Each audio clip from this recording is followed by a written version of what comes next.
여전히 대치동은 결국에는 이 재건축의 사업 진행 속도가 키를 쥐고 있다. 주요 재건축 단지는 여전히 구역으로 지정이 되어 있고 투기과열지구로 또 한 번 규제를 받기 시작하면서 조합원 지위 양수도가 그렇게 자유롭지는 않을 겁니다. 재건축의 사업 진행 속도가 관건이라 할 수 있겠습니다. 그래서 막연한 기대감도 좋지만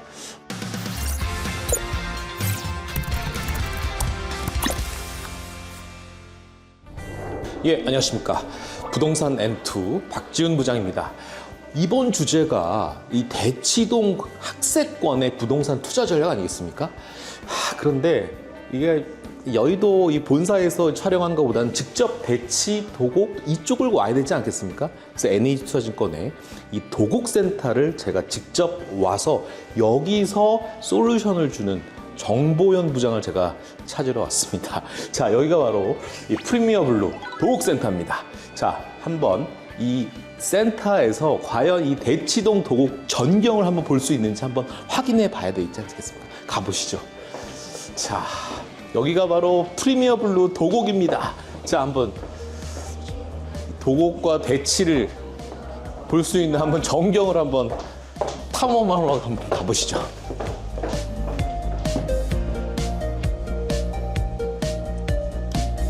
자, 여기가 바로 저쪽이 뭐 역삼, 서초, 뭐 대치, 도곡 다 보이는 이곳에 바로 이게 사실은 도곡센터가 이 군인공제 건물에 한 26층에 지금 자리 잡고 있거든요. 여기서 야, 뷰가 환상적입니다. 뻥 뚫리네요. 자, 시간이 없습니다. 저는 이 부동산 투자 전략, 이 학세권의 대치동 학세권의 투자 솔루션을 주는 정보현 부장 만나러 왔습니다. 한번 일로 와보시죠. 여기 계시려나? 부장님, 한참 찾았잖아요. 안녕하십니까. 네, 바로 여기 계셨는데. 시청자 여러분, 정보현 부장입니다. 오늘 이렇게 저희 도곡센터에서 직접 현장에서 인사드리게 되었습니다. 네, 자, 오늘 저희가 전달해드릴 메시지 확실하게 준비되셨죠? 그럼요. 딱 준비되어 있지 않습니까? 좋습니다. 바로 가시죠. 짠! 부장님, 근데 이 보고서 있잖아요. 네. 이 보고서를 우리 고객님들은 어디서 확인할 수 있죠?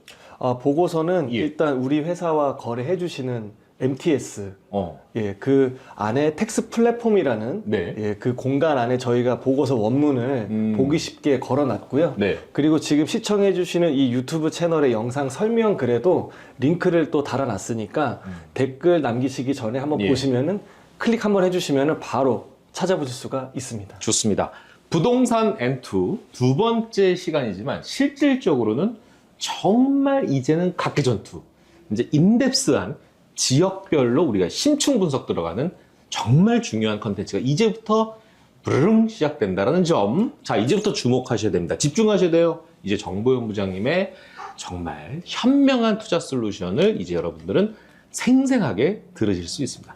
물론 보고서도 읽으시면 너무나 금상첨화로 좋으시겠지만 실제로 이 영상을 통해서 좀 더 귀에 쏙쏙 박히는 내용들이 오늘 전달되지 않을까 싶습니다. 근데 우선 분석 들어가기 전에 이 지역에 대한 전체적인 입지의 개요? 네네. 아니면 뭐 어떤 동네고 뭐 이 지역에서의 어떤 특징? 이런 부분들을 먼저 정리를 하고 스타트 끄는 게 어떨까요?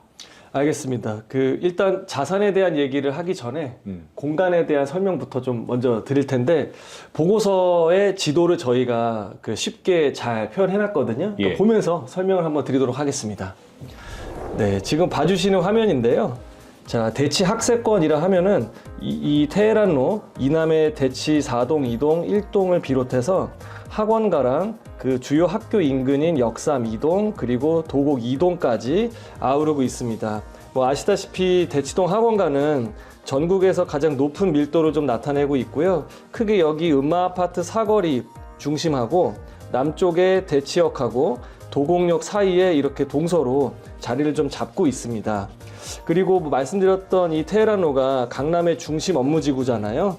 그리고 이 직주근접 편의성까지 갖춘 지역이고, 여기 보시면은 또 지하철 3호선, 그리고 지하철 2호선, 그리고 수인 분당선까지 이렇게 관통을 하고 있어서 강남 어느 지역이든 간에 편리하게 교통 접근성이 좀 갖춰져 있다. 그리고 여기 지도에는 다 나오진 않았지만 삼성역이 있는데요. 이 주변으로 해서 국제교류 복합지구라고 하는 이제 GBC랑 탄천 건너서 잠실 마이스까지 대형 개발 재료를 앞두고 있고, 여기 또 GTX A 노선과 C 노선이 이렇게 또 교차하는 수혜 지역으로 성장 가능성이 더욱더 기대가 되는 이제 그런 입지입니다. 그리고 뭐 대치동 하면은 첫 번째가 이제 학군인데, 그 전국에서 가장 많다고 말씀을 좀 드렸고요. 그리고 학교 시설도 굉장히 많이 고루 분포가 되어 있습니다. 여기 초등학교 먼저 보면 뭐 도성초, 도곡초, 대현초, 대도초, 대치초, 계일초, 대곡초, 언뜻 봐도 한 6, 7개의 초등학교가 있고, 그리고 중학교도 마찬가지로 6, 7개의 중학교, 그리고 고등학교도 뭐 휘문고, 뭐 진선여고, 중대부고, 숙명여고, 뭐 단대부고, 뭐 이렇게 그 많은 명문 고등학교가 포진이 되어 있죠. 여기서 뭐 이따가 자세히 말씀을 드리겠지만, 초등학교의 어떤 특징되는 점은 저학년보다 고학년의 숫자가 갈수록 더 많아진다라는 점, 그 점을 좀 특징으로 좀 짚어드리고요. 한번 그러면 입지를 좀 살펴봤고, 이게 어떻게 지역이 흘러져 왔는지 한번 연역이라고 할까요? 한번 스토리를 좀 말씀을 좀 드릴 텐데요. 오늘 말씀드리고자 하는 그 대치 학세권은 이렇게 이제 점선으로 표시를 좀 해놨고, 이 대치동 일대는 영동 제2지구 토지구획 정리사업의 시행 이후에, 그러니까 1970년대부터 조성이 되면서 빠르게 좀 개발을 좀 해왔었고요. 음마아파트가 1979년도에 등장한 이후에 1980년대 접어들면서 여기 개포 우성아파트, 그리고 뭐 한보 미도아파트, 성경아파트, 이렇게 좀 대규모의 아파트 단지들이 입주를 하면서 인구가 유입되고 하면서 학군이 좀 더 성장을 하고, 이렇게 좀 생활 인프라가 잘 갖춰진 지역으로 자리 잡기 시작했습니다. 그러면서 강남권 아파트의 상징으로 좀 부상하기도 했고요. 2000년대 접어들면서 여기 나와 있는 뭐 타워 팰리스라든지 아니면 재건축돼서 입주했던 도곡 렉셀과 같은 그런 재건축이랑 고급화 이슈가 계속해서 지속해오면서 현재 뭐 강남하면 가장 대표적인 주거 지역 하나로 보여지고 있습니다. 우리 뭐 옛날 얘기긴 하지만 1980년대 초반에 저희 부모님이, 우리 사실은 부평에 살았었거든요, 어렸을 때. 네. 그때 강남으로 갔었어야 되는데. 구로구로 가가지고. 어쨌든 대치, 음마, 뭔가 휘문, 명문이 있잖아요. 예. 뭔가 있어빌리티한 그런 네임밸류가 있는 곳인데, 자, 이제 지역에 대해서 상세하게 좀 짚어주셨으니까 이제 대치 학세권의 그 아파트 단지, 네. 그 아파트 단지별로 한번 정리할 필요가 있을 것 같아요. 네, 그렇죠. 이제 숲을 봤으니까 한번 이제 개별적인 나무를 그렇죠. 한번 격파를 해야 네. 될 텐데, 대치동의 이런 아파트의 구성을 보기 위한 두 가지 기준을 좀 제시를 해드리고 싶어요. 그러니까 첫 번째는 사람의 연령처럼 그 아파트도 연령이 있잖아요. 그래서 입주 시기부터 해서, 그러니까 준공 시점부터 입주 연차를 봐서 그 비중을 한번 분포가 어떻게 되는지 보는 기준 하나하고, 두 번째는 아무래도 이제 교육열이 많은 분들이 인구가 유입되는 지역이다 보니까 그 초등학교 배정받는 그 학구도 중심으로 어떻게 포진되어 있는지를 좀 말씀을 좀 드릴 텐데요. 마찬가지로 보기 쉽게 지도로 좀 한번 말씀드릴게요. 일단 연령대는 그 입주 10년 이내, 그리고 10년부터 30년 이내, 30년 초과하는 이제 재건축이 추진되는 곳들일 텐데요. 그리고 마지막으로는 곧 입주를 앞두고 있는, 이렇게 4가지로 분류를 좀 해봤고요.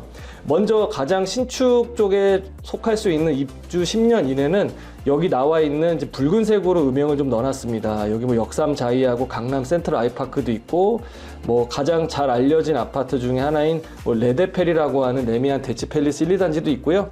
뭐 대치 SK뷰도 있고, 뭐 여기 푸르지오 서밋도 있고요. 이렇게 되어 있는데 좀 그 비중이 많지는 않습니다. 그리고 그 다음은 초록색으로 음영을 넣은 입주 10년부터 30년 이내의 아파트 단지인데 좀 분포가 많이 있죠.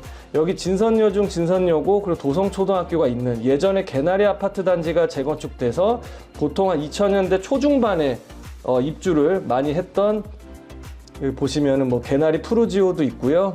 그리고 뭐 레미안 펜타빌도 있고, 뭐 이런 아파트들이 이제 한 티어까지 내려오면서 도곡 렉슬, 그리고 타워 팰리스, 뭐 여기 대치 아이파크, 동부 센트레빌 등등 이렇게 이어진 좀 분포가 좀 많이 있습니다. 그리고 그 다음은 보라색 음영으로 넣은 이제 30년을 넘은 그런 아파트 단지들인데 보시면 뭐 개포 우성도 있고 우선미라고 하는 많이 알려진 대표적인 이제 재건축의 뭐 상징적인 이제 그런 아파트들, 음마 아파트 역시 빼놓을 수 없고요. 그리고 우쌍쌍으로 알려져 있는 우성과 뭐 이제 쌍용 1, 2차 아파트 이렇게 있습니다. 한 가지 포인트를 좀 짚어드리고 싶은 거는 입주 10년 차와 입주 30년을 초과하는, 그러니까 좀 연령대가 좀 이렇게 좀 고령화가 되어 있는 사람으로 치면 이런 아파트가 좀 많습니다. 그러니까 신축이 굉장히 좀 희소하고 좀 별로 양이 없다. 그리고 여기 나와 있는 입주 예정은 어디 있는 거야 할지 모르겠지만 여기 살짝 숨어져 있습니다. 이게 이제 에델루이라고 얼마 전에 일반 분양을 했던 아파트 단지인데요. 좀 소규모 재건축이 좀 이루어졌습니다. 이렇게 일단은 연령대별로 좀 말씀을 드리고, 대치동도 좀 고령화가 되어 있는 듯한 느낌? 네네. 좀 있어요. 예. 어쨌든 이렇게 색깔별로 이렇게 잘 구분지어 살펴보니까 정리는 좀 되는 것 같은데, 네. 이 아파트를 좀 구분지어서 하는 또 다른 좀 포인트, 네. 그런 게 좀 필요할 것 같아요. 네, 말씀드렸던 이제 초등학교 배정 학구도에 따라서 예. 아파트 단지를 그룹핑을 또 따로 해볼 수가 있을 것 같은데요. 여기 이제 보기 쉽게 한번 정리를 음영별로 해놨는데요. 먼저 보시면 도성초등학교는 노란색 음영으로 넣어놨습니다. 그래서 선릉역 남쪽으로 해서 테헤란 아이파크부터 시작되는 아파트 단지들, 이게 바로 이제 도성초등학교 배정을 받을 수 있는 거고요. 여기 역삼 레미안부터는 이제 도곡초등학교입니다. 그러니까 동쪽으로 좀 길 하나 건너서 도곡초를 배정받는 이 보라색 음영의 이제 아파트 단지들이 있고, 그리고 우리가 있는 이 도곡센터와도 가장 가까운 대도초등학교 배정을 받는 학구도는 도곡 렉슬부터 해서 동쪽으로 건너편 동부 센트레빌 요렇게까지가 있습니다. 그리고 대치초등학교는 이제 우성 1, 2차랑 성경 아파트 그리고 레데펠 이렇게 빨간색으로 보시면 될 것 같고요. 동쪽의 대곡초등학교는 이제 미도 아파트하고 대치동 음마 아파트 남쪽에 좀 배정을 좀 받고 있고요. 북쪽으로 대연초등학교는 이 주황 색깔로 좀 봐주시면 좋을 것 같습니다. 대표적으로 우쌍쌍이 들어가고 대치동 음마 아파트 좀 북쪽에 포진되어 있는 아파트 동이 배정을 받게 되고요. 그리고 여기 타워팰리스가 있는 이쪽은 그 양재천을 건너서 계일초 배정을 받습니다. 그리고 개포, 뭐 우성 아파트 나머지나 이제 개포 한신 같은 경우는 구룡초 배정을 받는, 이렇게 그 대치동은 이루어져 있다라고 봐주시면 기억이 좀 쉽겠죠. 네, 전체적으로 이제 숲과 나무들을 살펴봤는데, 이제 중요한 건 가격 동향이 중요하지 않습니까? 그렇죠. 대치동 내에서도 뭔가 좀 특이한 점이 있을 수도 있지 않을까라는 생각이 있어서 가격 체크, 실거래 가격, 요 동향도 한번 파악을 해봐야 될 것 같아요. 네. 이제 본격적으로 공간에서 자산으로 넘어와서 네. 이제 가격에 대한 얘기를 좀 해볼 텐데요. 대치 학세권이 이제 포함되고 있는 강남구나 역삼동, 뭐 도곡동, 대치동 일대는 그 실거래 가격은 2023년부터 꾸준히 상승해 왔고, 작년 뭐 여름 때도 계속 또 상승폭을 좀 키워왔습니다. 그리고 겨울에 잠잠해지다가 2025년 올해 들어서 다시 한번 이렇게 토지거래 허가구역에서 해제가 되면서 매수세가 좀 붙는 이제 이런 양상인데요. 지난 1월 달 기준으로 대치동의 그 평당 아파트 실거래 가격이 8,334만 원에 형성이 좀 되어 있고요. 이게 이제 지난 고점이 2026년에 7,656만 원이니까 약 한 평당 한 800만 원 이상. 그러니까 전 고점 대비 약 한 10% 정도 지금 돌파한 상태가 되는 거죠. 그리고 강남구 전체의 평당 가격이 현재 한 7,400만 원이 조금 안 돼요. 예.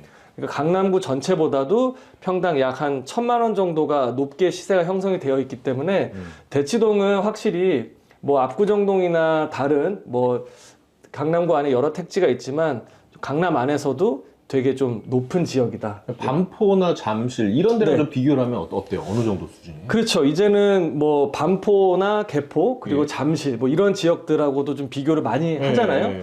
그래서 제가 뭐 요새 가장 신고가가 좀 뜨겁게 나오고 있는 반포하고 신축이 또 새롭게 많이 입주가 되는 개포하고 그리고 뭐 전통의 압구정하고 그렇죠. 예, 잠실은 따로 좀 말씀을 좀 드려야 될 것 같고요. 그래서 대치하고 좀 비교를 좀 해봤어요. 네. 해봤더니 그래프를 좀 보여드릴 텐데요. 이렇게 4개의 행정동의 그간의 어떤 가격 흐름을 좀 조사를 해보니까 원래는 압구정동이 뭐 지금도 마찬가지지만 가장 높은 시세를 나타내고 있었고 노란색의 대치동이 그 다음이었거든요. 그래서 반포와 개포동보다는 대치동 시세가 원래 더 높았었는데 이게 흐름이 좀 바뀝니다. 2010년도를 기점으로 해서 반포는 그 2, 3단지, 그러니까는 레미안 퍼스티지하고 반포자이가 입주를 하면서 시세가 더 치고 올라가기 시작했고요. 그런 흐름으로 쭉 올라오다가 2020년에 그 토지거래 허가구역에 지정이 되면서 대치동은 거래도 좀 많이 감소를 했고 반면에 개포동 같은 경우는 뭐 레미안 블레스티지나 아노에스와 같은 이제 재건축이 속속 사업을 마무리하고 입주를 하면서 신축 중심으로 시세가 좀 살짝 올라가면서 한때는 대치동의 시세가 개포동에 좀 추월이 되는 이제 그런 경우도 있었는데 다시금 이제 개포동 시세보다 대치동 시세가 올라오기 시작하면서 현재는 8,334만 원에 기록이 되고 있고 압구정동과 반포보다는 좀 가격 격차가 좀 멀어져 있긴 한 겁니다. 근데 앞으로는 사실 토지거래 허가구역도 해제가 됐고 이제 개발 재료를 앞두고 있기 때문에 뭐 압구정이나 반포하고의 그런 갭은 좀 매울 전망을 저희는 좀 가지고 있고요. 이게 이제 신축, 구축이라는 얘기가 나오는데 네. 입주의 어떤 연차별로 차이가 좀 이제 나는 거예요? 아, 그렇죠. 아무래도 그 사업 진행에 대한 불확실성이 커지다 보니까 예. 사람들은 신축 중심으로 수요가 좀 쏠림 현상이 있었고요. 그리고 지금 집을 사는 사람들의 주 연령대가 30, 40대 분들이 많은데 이 30, 40대 분들은 몬테크 이렇게 선호하질 않아요. 그러니까는 자산 가치 상승에 대한 기대감을 안고 현재의 어떤 불편함을 감내하는 이런 수요층이 좀 아니다 보니까 신축 중심으로 많이 갔죠. 그런데 대치동은 재건축이 사실은 중심을 이루고 있다 보니까 그간은 사실 좀 다른 지역이 좀 치고 나갈 때 대치동이 좀 속도가 그만큼 빠르진 않았지만 이제 좀 속도를 내려고 하는 것 같아요. 그래서 이 보고서를 쓰기 시작했고 오늘 부장님하고 이거 찍고 있는 겁니다. 이게 되게 중요한 게 이 개별 단지의 어떤 가격이 사실은 더 궁금해요. 네. 네? 이거에 대해서 좀 설명 좀 해주셔야 될 것 같아요. 아, 네. 개별 단지도 말씀을 좀 드릴 텐데요. 네. 일단 가장 비싼 아파트가 어딜까요, 부장님? 일단은 그 알로샤, 그 레미안. 그렇죠. 레미안. 촉이 좋으신데. 네, 레미안. 예. 네. 레미안 대치 팰리스가 네. 세대 규모도 좀 그렇고 네. 뭐 30평대나 40평대 두루 일단 가장 비싼 아파트로 시세가 좀 형성이 되어 있고요. 개별 단지별로 한번 제가 조사를 좀 해왔어요. 그래서 그거를 좀 말씀을 좀 드리도록 하겠습니다. 네. 일단 레미안 대치 팰리스 30평대, 그러니까 지금은 다 30평대를 좀 말씀을 좀 드릴 건데 재건축을 제외한 나머지 일반 아파트들 거래 가격인데요. 레미안 대치 팰리스가 최근에 이제 30평대가 40억의 실거래가 이제 공개가 됐어요. 그래서 반포는 이제 50억을 넘었고 대치가 30억대에 있다가 40억대를 처음 뚫어준 좀 많이 좀 관심이 좀 집중됐던 거래가 있었고요. 도곡 레슬 같은 경우도 뭐 31억 2천만 원에 지난 12월 달에 거래가 됐었는데 네. 최저점이라고 할 수 있는 이제 최근 3년 동안의 거래 동향을 보게 되면 2023년 1월 달에 23억 5천에 거래가 됐거든요. 그러니까는 한 8억 정도 올라갔고 퍼센테이지로 하면은 33% 상승을 한 겁니다. 아까 말씀드렸던 레데펠은 무려 42%가 상승을 했고요. 그리고 뭐 개나리 레미안 같은 경우도 한 29억 원 정도의 실거래가 나왔는데 이것도 2년 전에는 21억 원에 거래된 사례도 있었거든요. 그러니까 한 9억 원 정도가 점프를 한 거죠. 이것도 마찬가지로 38% 정도 상승을 한 케이스고요.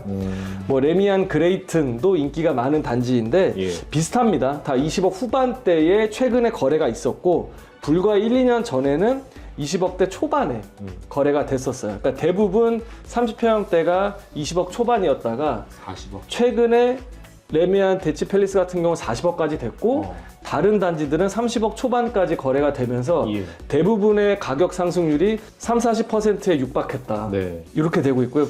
재건축도 상황이 뭐 크게 다르진 않습니다.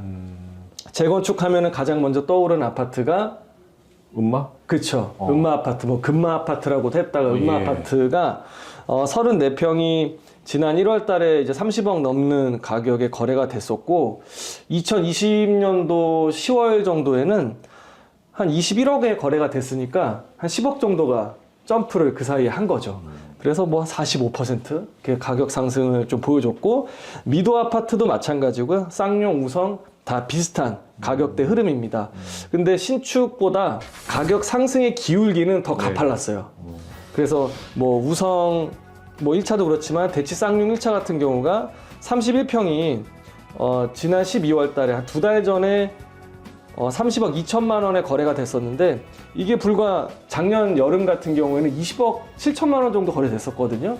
그러니까 뭐 단순하게 퍼센테이지로만 보면은 한 51%에 육박하는 어마어마한 가격 상승률을 보여줬으니까, 현재 어떤 대치동의 분위기가 좀 이렇게 돼 있다 라고 좀 파악해 주시면 좋을 것 같습니다. 개나리가 이름이 그러니까 개나리 아파트였나요? 아, 그렇죠. 개나리 아파트, 네. 뭐 진달래 아파트, 네. 뭐 이런 게 있는데, 약간 좀 벗어난 얘기긴 합니다만, 압구정동의 현대 아파트도 약간 이제 브랜드 특허를 출원한다고 하잖아요. 그렇죠. 그런 것처럼 어떤 이게 레거시처럼 네. 유산이 되는 거죠. 뭐 진달래 아파트도 마찬가지고요. 저도 현대 아파트 거주하고 있는 거 알고 계시죠? 아, 역시 네. 예, 압구정은 아닙니다. 뭔가 좀 달라 보이십니다. 어쨌든 가격을 살펴봤는데 일단 사고 싶다. 네. 사고 싶다. 그런데 가격이 뭐 넘사벽이긴 한데 좀 중요한 거는 이게 가격을 쭉 한번 얘기 들어봤는데 이게 진짜 네. 실제 거래가 되고 있는 겁니까? 실제 거래가 많이 되고 있고요. 대치 학세권일 때 거래량은 그 서울 전체에서 나타나는 거래량 추이하고 똑같이 움직이고 있어요. 그러니까는 작년에도 상반기 때 거래량이 증가했다가 여름 지나면서 살짝 쉬고 있다가 다시 해가 바뀌고 1, 2분기 때 조금씩 증가하고, 이게 올해도 마찬가지고 작년, 재작년도 그랬는데, 올해는 2월 13일 날 토지거래 허가 구역이 해제가 되면서 지금 사실 방송을 찍고 있는 오늘하고 이게 업로드가 돼서 실제 시청자분들이 볼 수 있는 그 약 한 일주일간의 시차에도 신고가가 좀 더 나올 것으로 생각은 돼요. 오늘도 아침에 제가 보니까 신고가가 좀 몇 개가 나왔더라고요. 그래서 전체적인 좀 분포를 좀 보게 되면은 토지거래 허가구역 전후를 좀 우리가 살펴볼 수가 있을 것 같은데, 좀 재미나는 시사점을 제가 좀 찾았어요. 네. 그래서 이것도 화면 한번 보면서 말씀드릴 건데요. 자, 여기 보시는 이 분홍색 그 점선이 토지거래 허가구역이 지정되는 그 시점입니다. 2020년 2분기인데요. 대치동을 노란색 그래프로 표현을 하고 있고, 나머지 녹색이 이제 도곡동과 역삼동의 그래프인데요. 지정이 되고 나서 대치동은 2분기 거래량이 224건에서 3분기 때 35건으로 약 한 7분의 1 정도 수준으로 급감을 하기 시작합니다. 반면에 풍선 효과가 있었던 도곡동과 역삼동은 웬만한 어떤 이제 거래선을 유지를 하기 시작하는데요. 그러다가 2022년 하반기 때 조정을 받고 나서부터는 대치동과 도곡동, 역삼동이 그냥 유사한 형태로 거래량이 나오고 있어요. 그러니까 뭐냐면, 사실 우리가 약도 매일 먹으면 네. 내성이 이제 생기잖아요. 그렇죠. 그러니까 전시가 평시가 돼버린 상태인 거예요. 토지거래 허가구역으로 지정하면서 이 제도의 어떤 효능이 한 2, 3년 정도 유지가 되고, 그 다음부터는 똑같이 그냥 거래량도 유지가 되고 있다. 그렇기 때문에 최근에 어떤 해제도 이런 배경에서 발표가 되지 않았을까, 뭐 이렇게 좀 생각을 좀 하고 있습니다. 예, 맞아요. 우리 금융시장에서도 작년서부터 계속 건설 섹터, 건설 종목들이 바닥에서 좀 올라오는 것들의 이유에는 금리 인하도 하나의 네. 이유이기도 했지만, 가장 중요한 데이터는 바로 거래량의 증가였다. 이런 부분들도 계속 우리가 언론을 통해서 접촉할 수 있었던 중요한 팩트였던 것 같아요. 자, 이제 중요한 건 입지적인 대치동만의 뭔가 좀 특별한 스페셜한 좀 이슈들을 우리가 좀 항상 체크해야 되거든요. 그런 것들이 좀 있을까에 대한 궁금증도 좀 있습니다. 이제 학군인데, 학군이라고 하면은 이제 뭐 공교육과 사교육이 있는데, 조건이 굉장히 좀 좋죠. 그래서 이거는 그 전망과 트렌드와 묶어가지고 학군지는 좀 더 깊게 얘기를 좀 드릴까 합니다. 자, 이제 학군을 얘기를 해주셨는데, 저는 약간 좀 이런 의문점도 있어요. 왜냐하면 전체적으로 인구가 좀 줄어들지 않습니까? 예. 초등학교에 대한 학생 수가 줄어든다는 얘기인데, 네. 이러면 어쨌든 이게 집값에 미치는 영향이 좀 감소하는 거 아니냐라는 네. 생각도 좀 있어서, 이게 의문점? 이런 거는 좀 접근을 어떻게 네. 해야 되는지. 네, 실제 상담하다 보면 예. 그런 문의가 많으세요. 그러니까는 애들이 좀 없어지는데, 그러니까요. 그러면은 학군이 집값에 미치는 영향 자체가 예전만큼 못하는 게 아니냐. 못할까? 시간이 지날수록 그렇죠. 앞으로 더. 예. 특히나 이제 강남 쪽은 이제 학군이 중요한데, 그렇죠. 뭐 이런 거에 대한 얘기를 좀 드릴 텐데 고민을 무수하게 많이 했습니다. 그래서 보고서 작성할 때도 관련된 논문을 엄청 찾아보기도 했고요. 일단 우리가 생각하는 것만큼 1차원적으로 움직이진 않는 것 같아요. 그러니까 무슨 얘기냐면 이게 비견한 예가 될지는 모르겠습니다만 서울의 절대 인구가 1990년대부터 지금 30년째 계속 감소하고 있지만 서울의 집값이 떨어지는 건 아니잖아요. 예. 그래서 뭐 절대적인 학령 인구의 감소가 그 학군지에 대한 어떤 영향도나 민감도를 줄어들이는 것 같지는 않고요. 여기에 대해서도 좀 말씀 좀 드리고 싶은 게 그 학생 수는 줄지만 1인당 지출하는 사교육비에 대한 그 교육비 지출은 점점 더 늘어나고 있어요. 있다. 네. 그래서 보시면은 여기 보시면 2014년 한 10년 정도 전쯤에는 그 서울 같은 경우가 뭐 한 33만 원 정도 이렇게 지출이 됐었는데 지금은 62만 원으로 한 87% 정도 올라왔고 전국적으로도 24만 원에서 한 80% 정도 올라온 43만 원 정도로 이렇게 올라가고 있고요.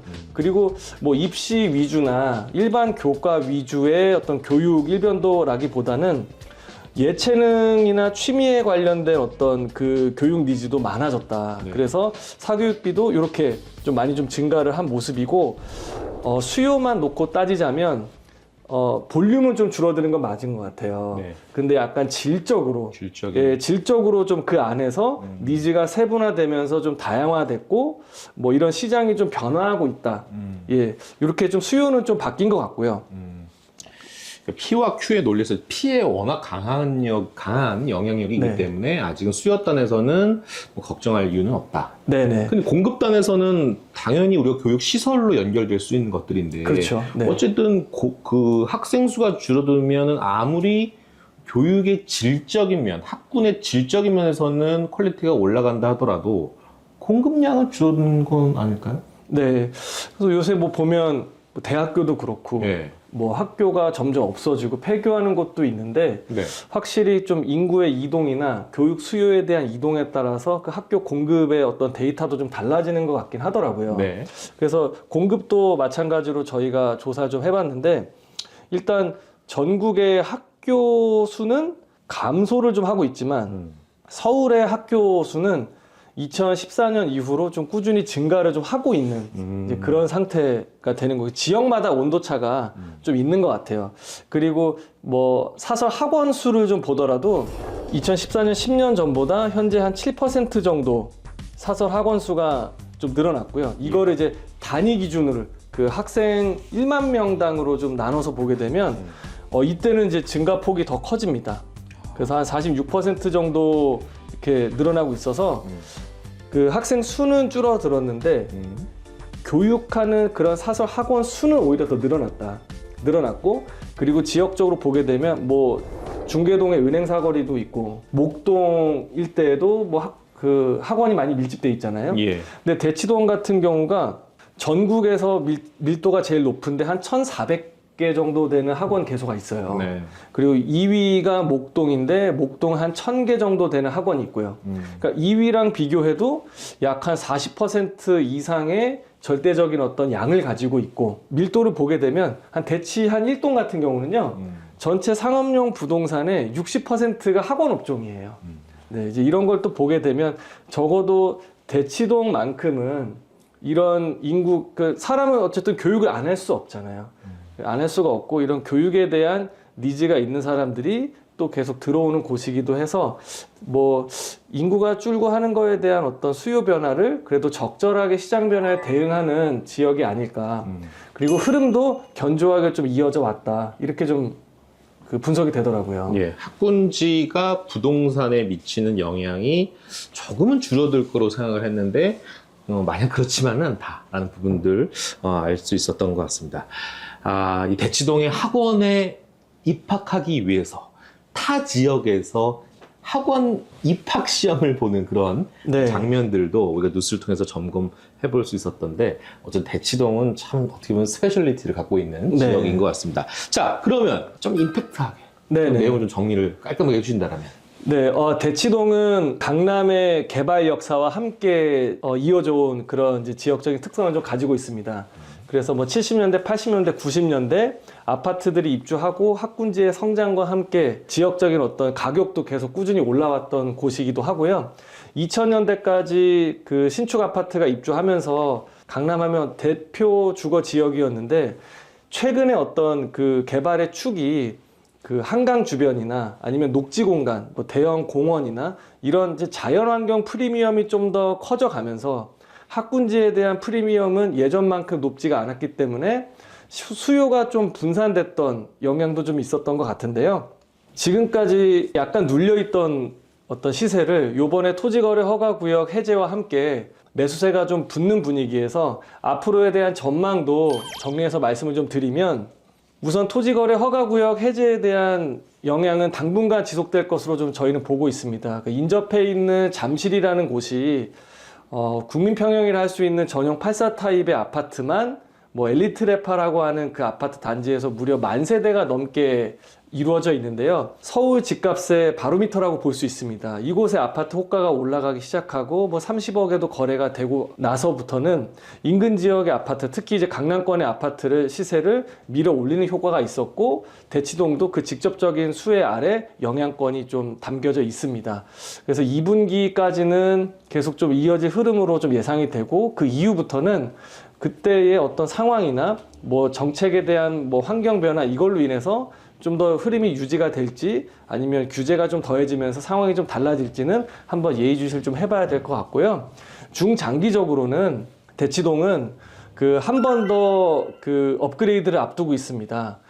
삼성역 일대 어떤 교통 호재와 함께 대형 개발 재료가 인근에 붙어 있어서 조금 부족할 수 있는 자연 환경에 대한 프리미엄을 이런 인적 자본의 집적 효과로 인해서 충분히 좀 상쇄할 만한 입지적인 강점을 가지고 있기 때문에 대치동의 전망은 앞으로도 좀 유망하다. 계속 좀 상승할 가능성도 좀 있다. 좀 이렇게 좋게 내다보고 있습니다. 좋은 의사결정 하시는데 좀 참고가 되셨으면 좋겠습니다. 지금까지 굉장히 좀 긍정적인 부분에 대해서만 말씀 좀 드린 것 같긴 한데요. 사실 토지거래 허가구역이 해제가 됐긴 하지만 말씀드렸던 대로 주요 재건축 단지는 여전히 구역으로 지정이 되어 있고 그리고 투기과열지구로 또 한 번 규제를 받기 시작하면서 그 조합원 지위 양수도가 그렇게 자유롭지는 않을 겁니다. 그렇기 때문에 막연하게 긍정적인 어떤 계획만 가지고 투자에 나서는 거는 좀 신중할 필요가 있다라고 생각이 되고 매도 물량 또한 전세를 안고 던지는 물량도 좀 증가할 수도 있기 때문에 실수요 중심으로 좀 먼저 판단해 주시는 게 좀 나을 것으로 생각이 됩니다. 네, 결국 신축이 좀 많이 부족하고 대치동은 재건축 중심으로 갈 수밖에 없기 때문에 재건축의 사업 진행 속도가 관건이라 할 수 있겠습니다. 그래서 막연한 기대감도 좋지만 좀 신중할 필요를 다시 한번 좀 강조드리면서 전망은 이렇게 좀 정리하도록 하겠습니다. 좋습니다. 재건축의 어떤 사업 진행 속도도 매우 중요한 마지막 키포인트까지 남겨주셨습니다. 투자솔루션 역시 좋습니다. 자, 두 번째 시간 여러분들 어떠셨습니까? 이 대치동의 어떤 인덱스한 투자 전략 저희 부동산 N2 외에는 쉽지 않을 거예요, 찾기가. 자, 좋습니다. 저는 항상 여러분에게 이런 곳곳에 여러분들 가려운 등을 긁어드리고자 정보현 부장님과 부동산 격파하러 다닙니다. 다음 어디예요? 힌트 있습니까? 힌트? 힌트는 네. 우리 그 블로그나 아니면은 모바일 텍스 플랫폼에 오시면 다른 지역 분석 보고서 있거든요. 네. 이 중에 하나가 될 것 같습니다. 그래요? 혹시 뭐 이 영상의 댓글에 좀 남겨도 좀 가능합니까? 그러면 저희가 좀 연구한 다음에 네. 그 다음에 다루면 될 것 같습니다. 좋습니다. 자, 오늘 영상은 여기서 마치겠습니다. 저는 항상 끓인 사는 똑같은 거 아시죠? 감사합니다.